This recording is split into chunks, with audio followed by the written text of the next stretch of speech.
சமையல் பண்ணலையா? தலைவலிக்கு பாப்பா, தலைவலிக்கு பயங்கரமா. இல்லம்மா, நான் சமையல் பண்ணவான்னு கேட்டேன். சமையல் பண்ணுவா அம்மாவுக்கு பசிக்கு. இப்ப மட்டும் உனக்கு தலை வலிக்காத, நான் சமையல் பண்ணா மட்டும் உனக்கு வயிறு பசிக்குங்க. வயிறு பசிக்கிறது தான் சொன்னேன். போ, தலையும் வலிக்கும் பயங்கரமா. நம்ம 2 பேரும் சேர்ந்து சமையல் நீ பண்ணலாம். பண்ண ஒரு நாளைக்காவது. வா, நீ சொல்லி கொடுத்தாதான் எனக்கு கொஞ்சம் தெரியும், டேஸ்டா பண்ணுவேன். சரி போட்டு போட்டு பாருங்க. சரி பாருங்க. தலை வலிக்குங்களா? சரி சரி போடு போடு, பேக் பண்ணிட்டு வைக்கேன். நான் பேக் பண்ணி வைக்கேன்.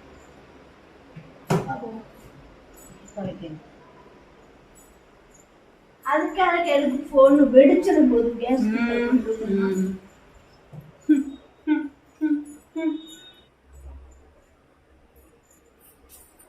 என்ன சமையல் பண்ணலாம்? சொன்னால சாம்பார் இருக்கலாம். சூடு பண்ணியா சாம்பார? இல்ல, மறந்துட்டேன்.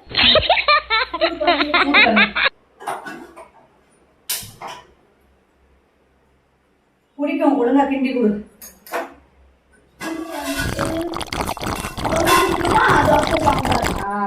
Okay, very good. பிடிக்கும் சாம்பார்? பிடிக்கும்.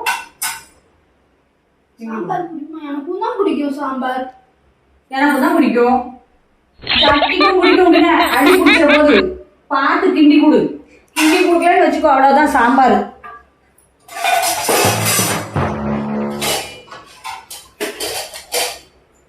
சாம்பார் போச்சு. சாம்பார் வச்சு தோசை போட முடியாது. தோசை சுட்டுமா நைட்டு? பொடி இருக்கா? சாம்பார் பொடி இருக்கு. காணுமா? சட்னி வைக்க வேண்டியது இருக்குமோ? ஆமாண்ணே, கொஞ்சோண்டு. சரி, அப்ப நைட்டு டின்னர் ஃபினிஷ். சரி, தோசை போடுமா? சரி, எடு தோசை போ.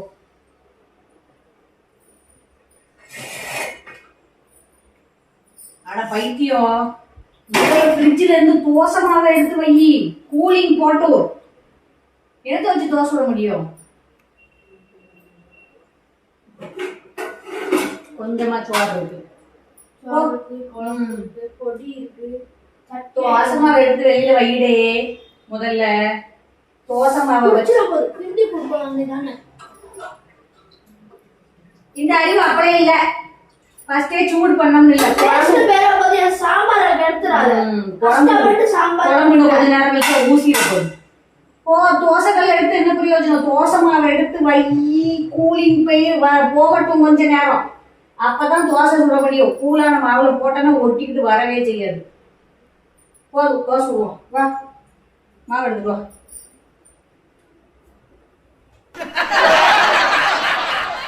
மெல்ல மெல்ல மெல்ல போ, விடிஞ்சிட போகுது.